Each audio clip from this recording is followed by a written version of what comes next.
And now here's your host.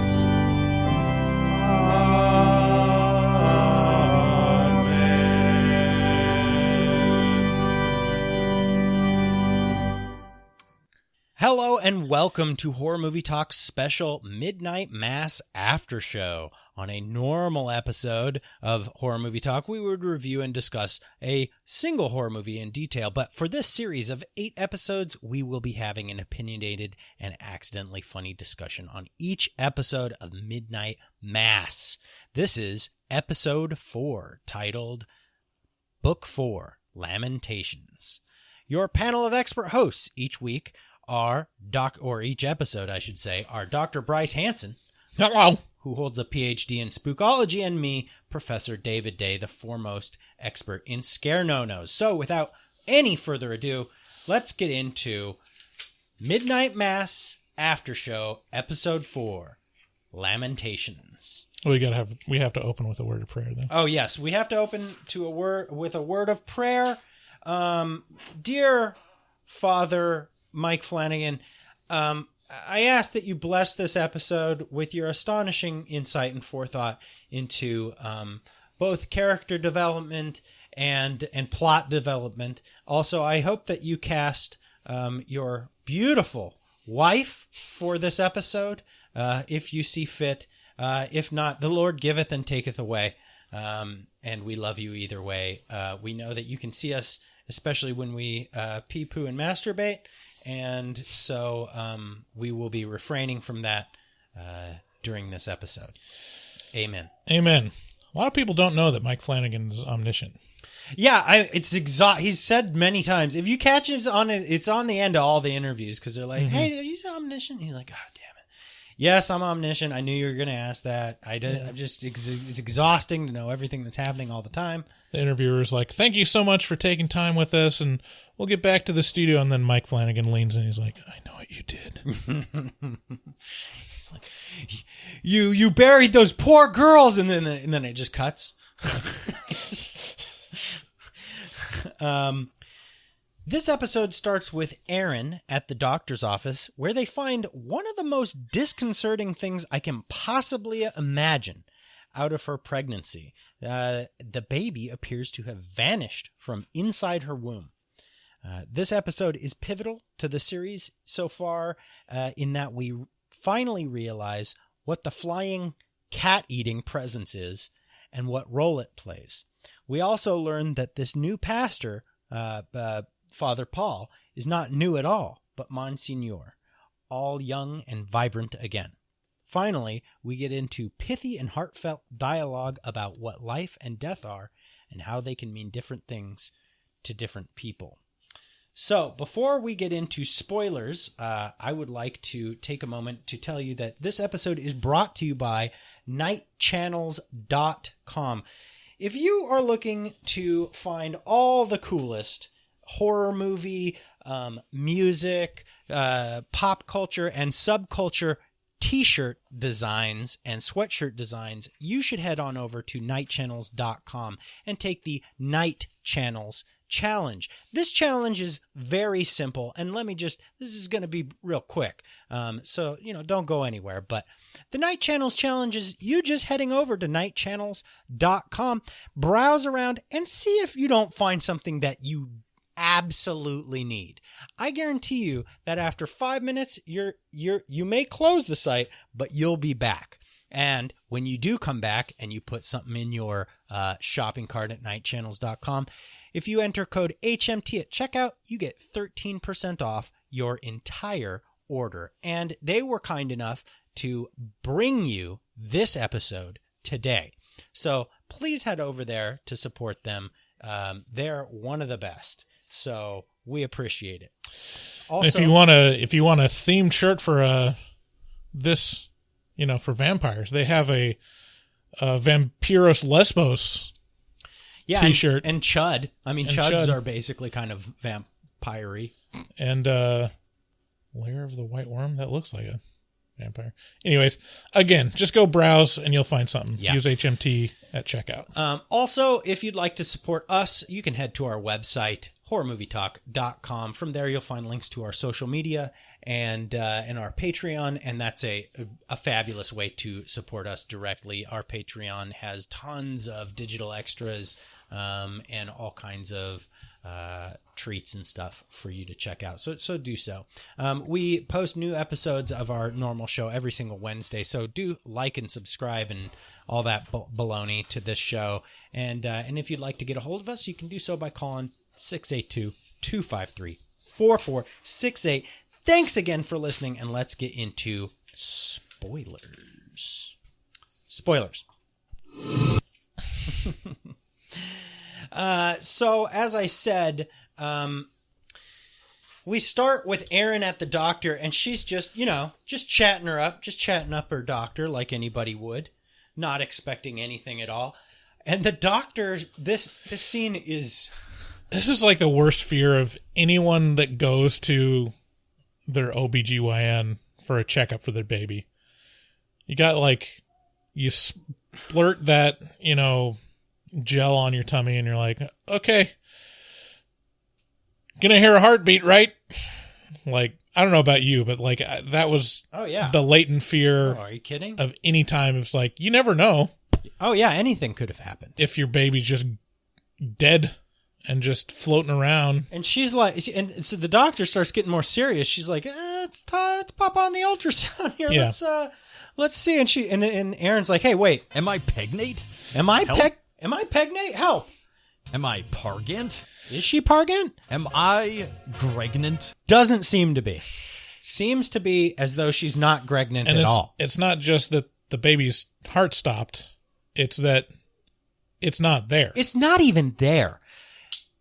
This is so shockingly weird. And the doctor's like, oh, sweetie, I mean, a lot of people block it out or they just don't, maybe you didn't realize it. But it's going to be hard to miss. So that's a little surprising. But yeah,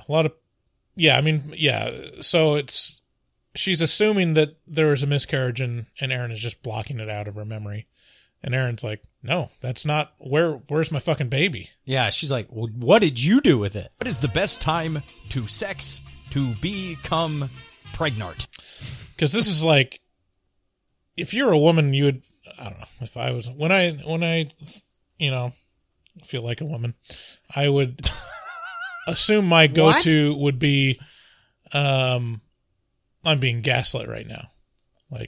What the fuck is going on? You're lying to me? Who's behind that mirror? Why are you telling me this? Because that's obviously not. Yeah, she's happening. like, have you been feeling the baby kick? She's like, yeah, she's like a butterfly in there. Wait. I want to see what the sex is. You tell me. Tell me what the sex is. Can oo bleed while oo are pergert? I gotta love the mileage out of the pergert. Yeah, this is one of those things that is. This is such a fucking scary concept that I'm surprised you don't get this more. I've never seen it done this way, where the baby's it's just not there. And then you start to realize, everyone's getting younger in the town. Mm-hmm. Did the baby just turn into nothing? Did the baby young into nothing? The baby looked at you? The baby looked at me. Right. Yeah, we'd have to ask the big questions, which are... Danger ops, prangent sex. Will it hurt baby top of his head? We don't know. Well, it won't hurt this baby because there is no baby, and that is terrifying. Yeah. But the good news is the pastor, quote, good news, Pastor Paul, Father Paul, is back from the dead, and Bev is forcing food upon him, but he won't eat. Why won't he eat, Bryce? Why wouldn't he be hungry? After, dying. That's one of the most exhausting things you can do. I would think he'd be famished. David, I think he does hunger. For what? We'll learn that later.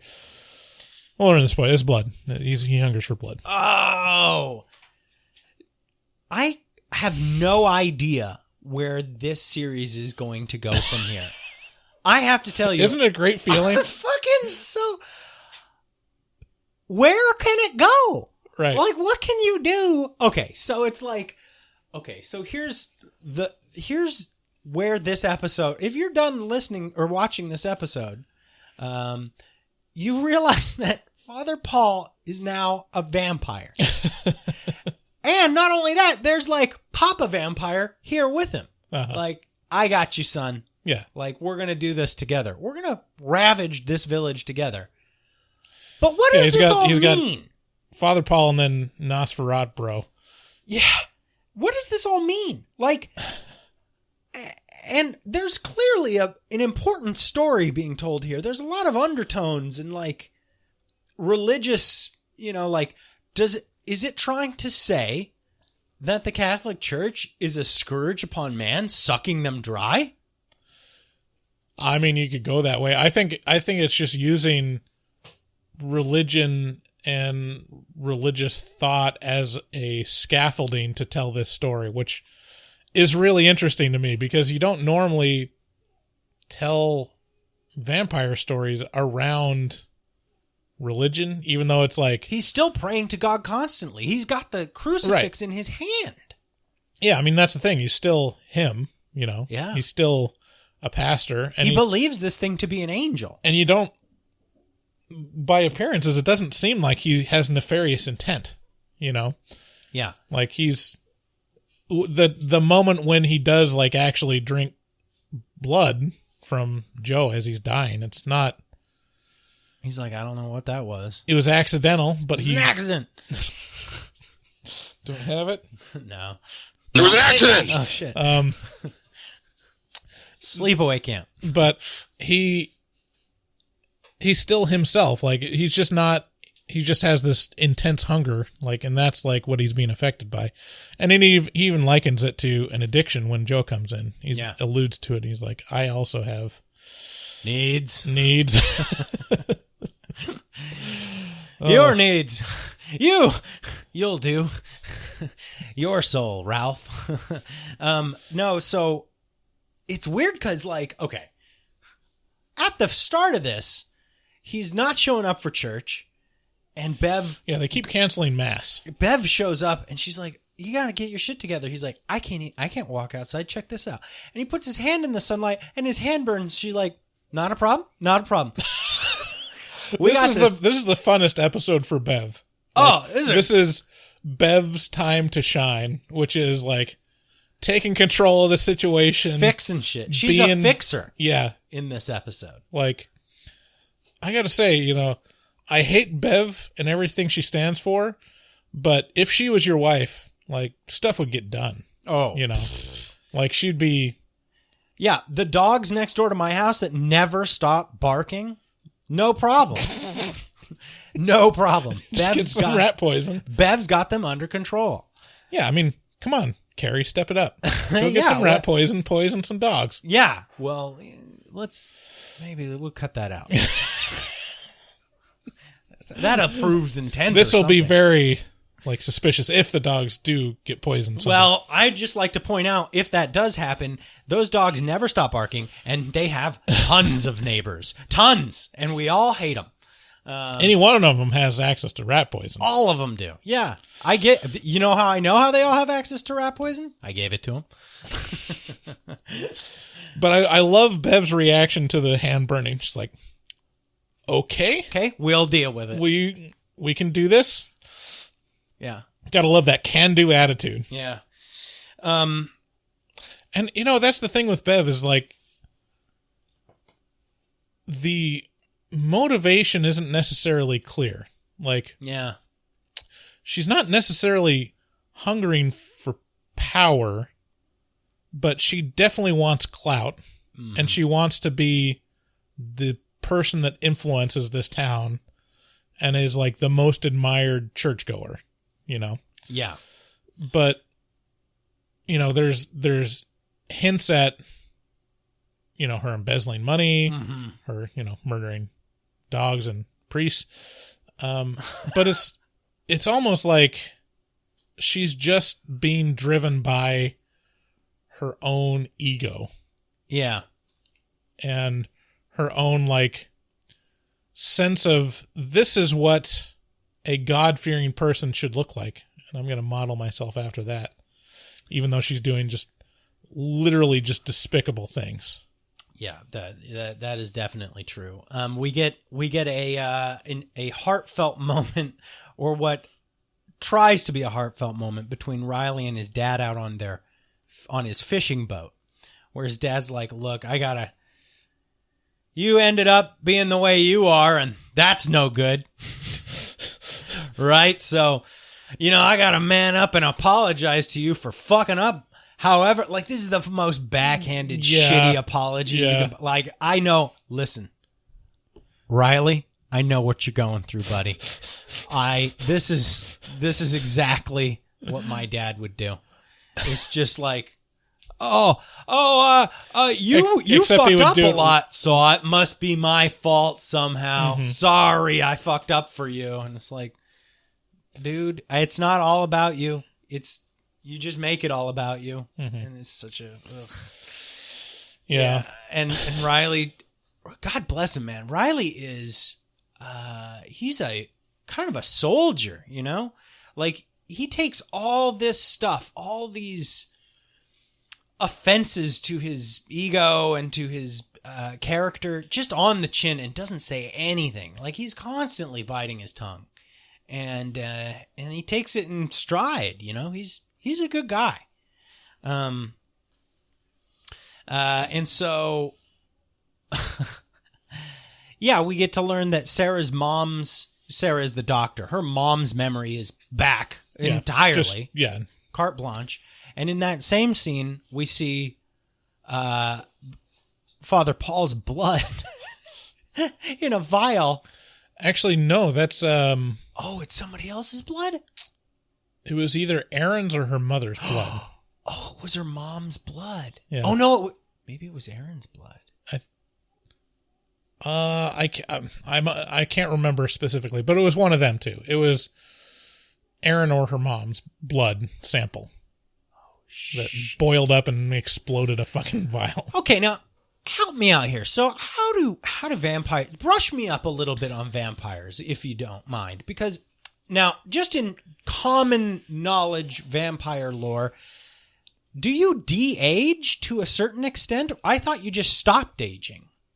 This seems to have people going backward. Well, I mean, depends on the lore you use. I know in Interview with a Vampire, Kirsten Dunst's character was like a little girl, and she didn't age after she turned into a vampire.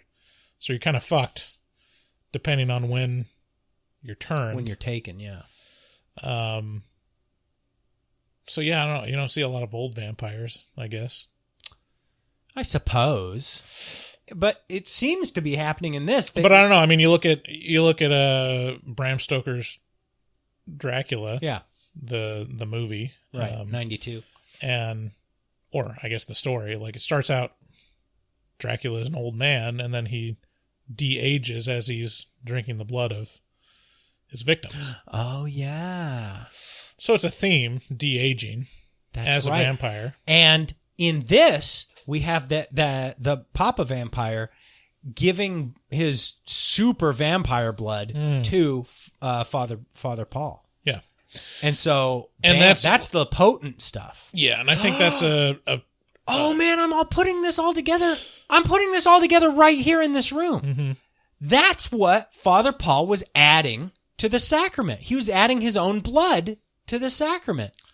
No, he was adding the monster's blood to the sacrament.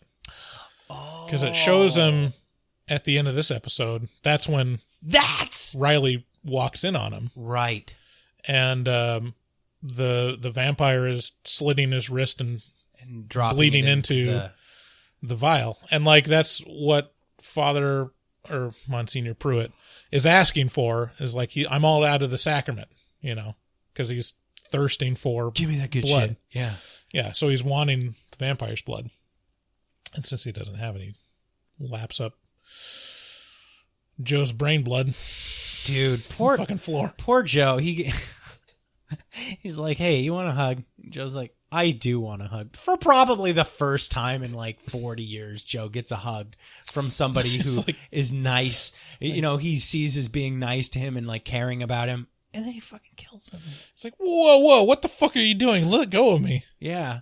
He drops him on, basically just drops him onto a corner of a table and is like, okay, time to eat up. Yeah. I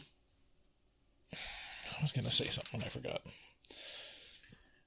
Aaron's mom. So Aaron and Riley are sitting alone at night, and they have like a 10-minute long conversation, and it is so pithy and great. Like, you didn't love it? I loved this conversation where Aaron... Which conversation was it? Well, there were a couple subjects. It was like their evening, and it spanned a couple different scenes. But one of the stories Aaron tells Riley is, my mom said we had to clip the wings of this dove I had, and she said we all get our wings clipped eventually. Oh yeah, that's right. Okay, now I remember. For some reason, yeah, I didn't hear the characters that you were saying. She's but like, yeah. Mama, did you have your wings clipped? And her mom's like, yes, I did. And I was like, Mama, when was that? And she's like, when I had you. It's like, oh man, dude. I sometimes forget that there's people that are awful people that should not have children, that don't want children but do. Many, a huge amount. I don't know if I wouldn't say it's a majority. Well, of course not. You come from the good ones. Like look, I mean, and well, there is one problem I have with this particular scene, which is she's acting as though like clipping. I feel like they're indicating that clipping the wings of a dove is like permanent, and it is not. See, I assumed it was. Yeah, I know. You're the bird expert. Yeah, when you clip the wings of a bird, I mean, unless you're doing like docking their wings, which I would think can kill them because birds bleed very easily. Like, it's if you get down to the core of even a feather, they can bleed out just from clipping a feather too short. So all you're doing is just clipping the feathers, the dead feather material. And so it's not a permanent thing.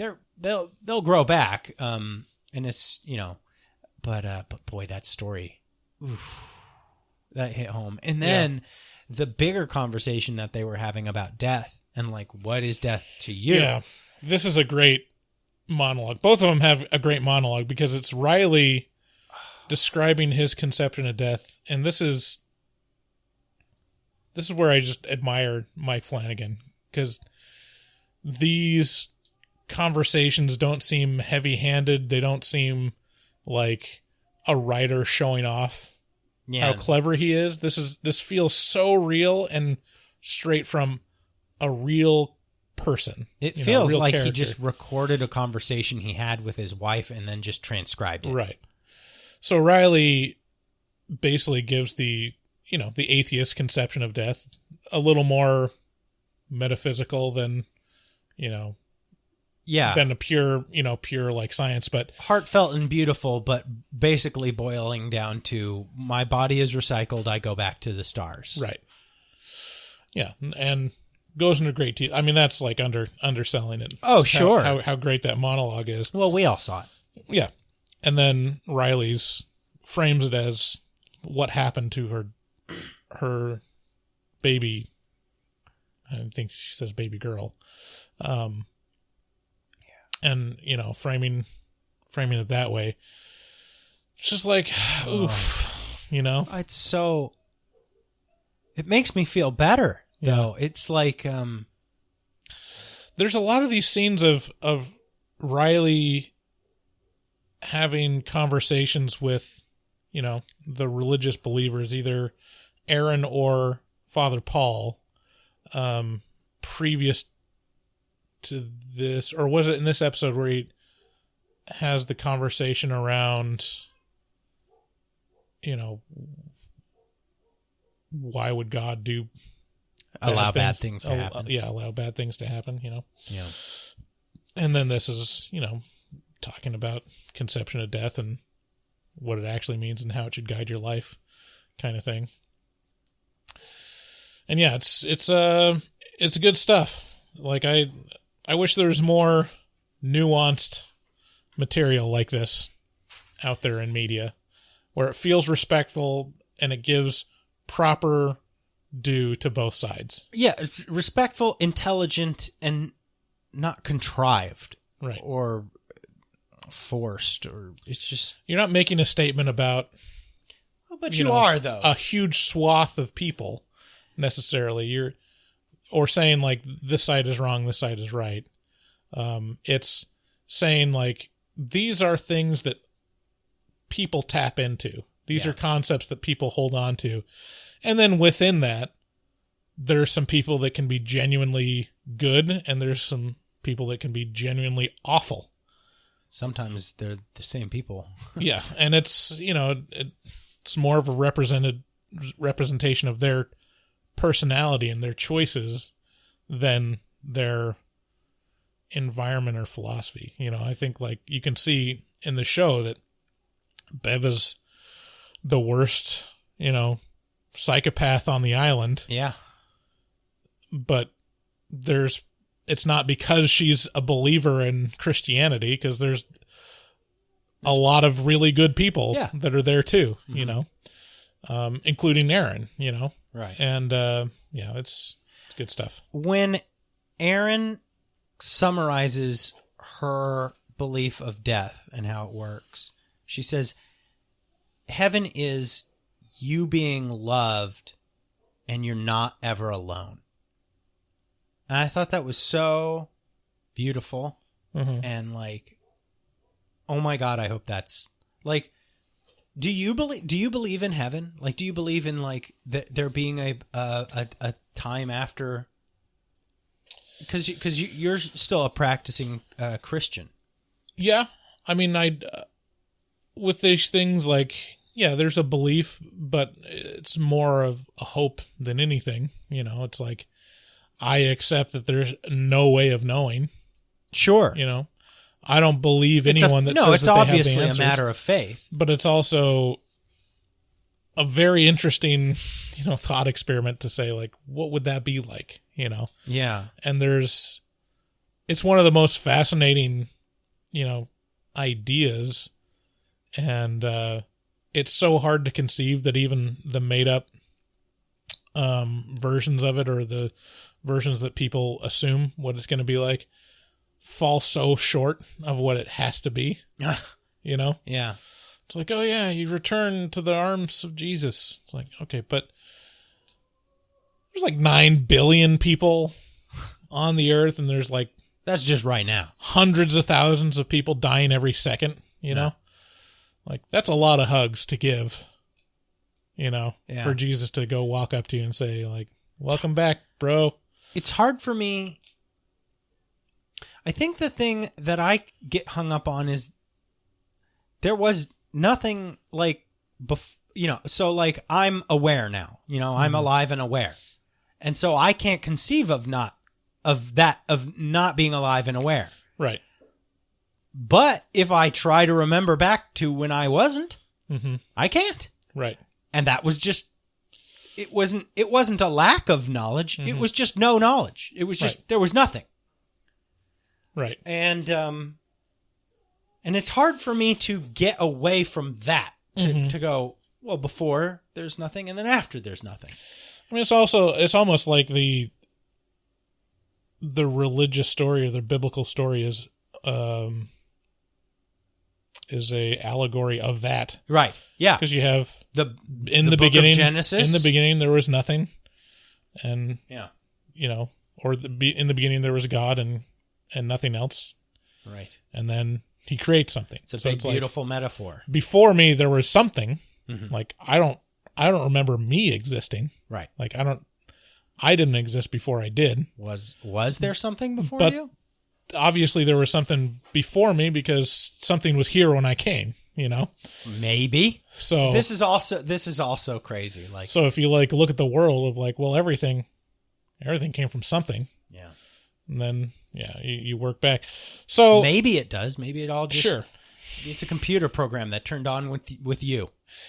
But it's fun to think about, but I think you hope that whatever makes you, and whatever mystery is life, that it doesn't end at death, that it's something apart from just your physical body. But let's get into the final act of this. We got Bev the Fixer. And she walks in on Father Paul, a murder scene, basically, with Father Paul, blood all over Father Paul. And he's in basically hysterics. He's out of it completely. Right. And she's like, okay, we can deal with this. It's just a dead man. Let's keep going. And so she heads on back into mass, and she's like, hey, Father Paul's got a stomach bug. Y'all sing some songs. I'll be back. You come with me. She gets the mayor. She gets the groundskeeper. They go in. She's like, okay, here's what we're going to do. You're going to roll him up in a rug. You're going to put him in the thing. And then at night, we're going to tie a heavy thing to him. We're going to put him in the water. Capiche? Okay, let's go.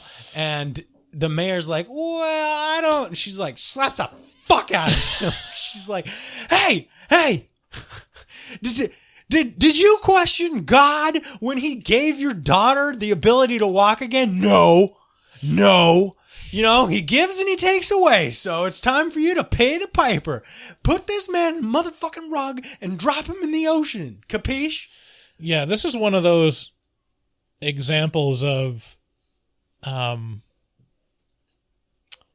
using theology or scripture to back up being a horrible person. You know, you can see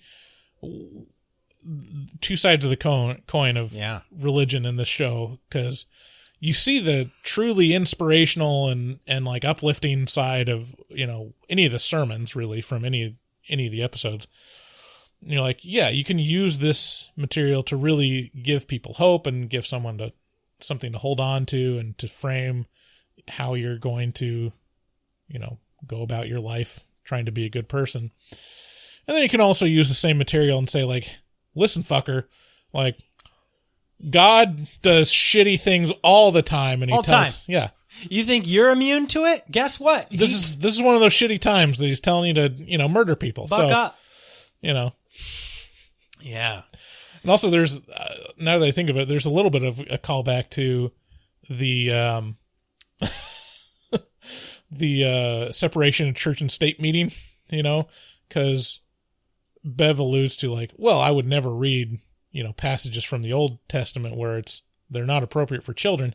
But then there's this throwaway line of, she's like, but it's very helpful for adults. Very helpful for adults. And all the stuff that she's talking about in this episode to justify, you know, murder and covering up a murder, that's all from the Old Testament.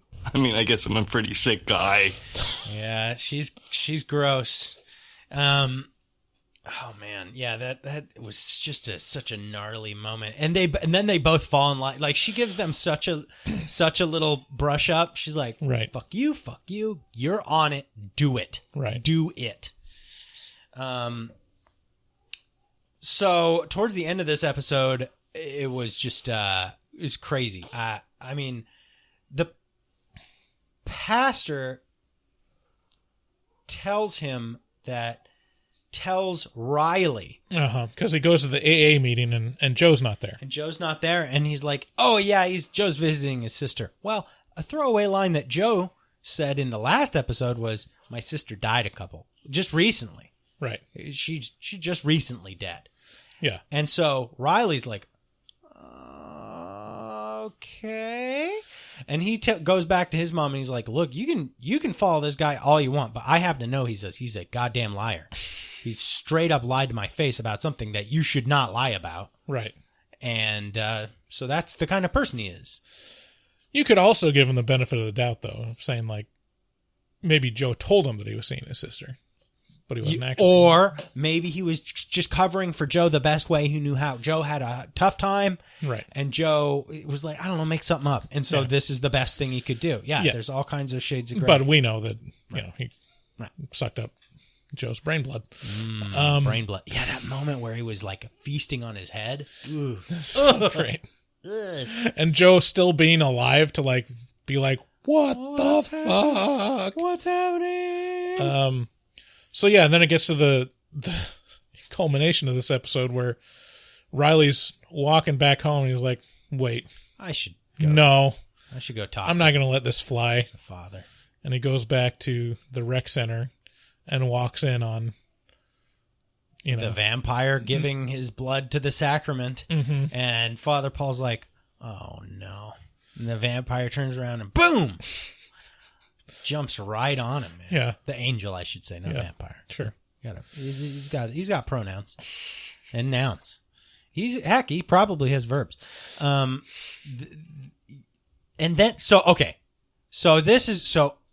immediately I was struck with grief on this. I was like, Riley's my guy. Yeah, this is. I love Riley. He can't be dead. But now I'm like, oh shit. Maybe he's just a vampire now. Yeah, maybe he's it doesn't show him. It doesn't show him being turned. It's a cliffhanger. So that's the one of the things that's super impressive about the show and about previous Mike Flanagan series is that he's not shy about just straight up killing people that you care about. Yeah. And just using that for dramatic effect. Yeah. So you're like, oh, can't you just make the bad people die? Yeah. Make the good people live. I really liked Riley, and I have a feeling that Riley's not totally gone, right? Because there's a lot of imagery at the start of the show, and all throughout the show where we're dealing with Riley's sense of guilt and kind of his dream sequences with the being in the water and then seeing that girl that he accidentally killed in the car crash. I gotta imagine some of that's going to come back. Yeah, because there's no resolution for his character if this is just his death. But simultaneously, he just had this very important discussion about what it's like to die with Aaron. So maybe we get to see what death is like for Riley. Right. Oh. So, yeah, it's a cliffhanger. I mean, it's a real bold choice if Riley stays dead. Yeah. It's I hope he lives. I really do. So that was our episode for Aftershow, the Book of Lamentations. If you enjoyed this episode or any of our episodes, make sure to subscribe and leave us a rating on Apple Podcasts. Please do check out nightchannels.com. Use code HMT and you get 13% off your whole order. And they are just salt of the earth people, and you will be shocked at the amount of high quality designs you'll find for t-shirts and sweatshirts over there at nightchannels.com. So check them out. HMT at checkout gets you 13% off. Make sure to share these episodes with a friend. They're going to want to watch it. You're going to want to help them through it. And we're here to help you do all that stuff. Yeah, make a thing out of it. Do a watch party. Yeah, do a watch party with Midnight Mass and then listen to Midnight Mass After Show. There you go. People do that, right? You watch Netflix and then you chill out with the After Show. Right, Netflix and chill. People have, I wouldn't know because I don't have friends other than you. So, I mean, and I don't like coming here. So exactly. Yeah.